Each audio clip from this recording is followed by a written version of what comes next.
Welcome to Rajapalayam recipes. இன்றைக்கி healthy பிரேக்ஃபாஸ்ட்டில் ஒரு juice பார்க்க போகிறோம். ஃப்ரூட்ஸ் எல்லாம் கட் பண்ணி வச்சுருக்கேன். இந்த ஜூஸ் போட்டு எடுத்துகிட்டு வந்துடுறேன்.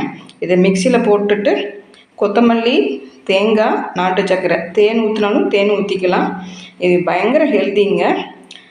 இது காலையில் ஒரு கிளாஸ் குடிச்சிங்கன்னா அவ்வளோ ரெஃப்ரெஷ்ஷாக இருக்கும். நீங்கள் குடிச்சு பாருங்கள். இது நான் எப்படி போட்டு எடுத்துகிட்டு வந்துடுறேன். இந்த மாதிரி மிக்சியில் போட்டுட்டுங்க, கொஞ்சம் ஒரு அரை கப்பு தண்ணி ஊற்றுங்க. அப்புறம் இதெல்லாம் பால் எடுத்துகிட்டு கூட்டி குறைச்சி நம்ம எடுத்துக்கலாம். இது இப்போது நம்ம ஃபைன் பேஸ்ட்டாக அரைச்சி வடிகட்டி எடுத்துகிட்டு வந்துடலாம்.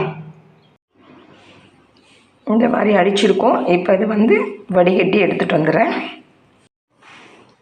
இப்போ ஜூஸ் ரெடி ஆகிடுச்சிங்க. இப்போ காலையில் டிஃபன் இவ்வளோ தான். ரொம்ப செமையாக வந்திருக்குது. நீங்களும் இது மாதிரி செஞ்சு சாப்பிடுங்க. செஞ்சு சாப்பிட்டுட்டு கமெண்ட் பண்ணுங்கள். தேங்க்யூ.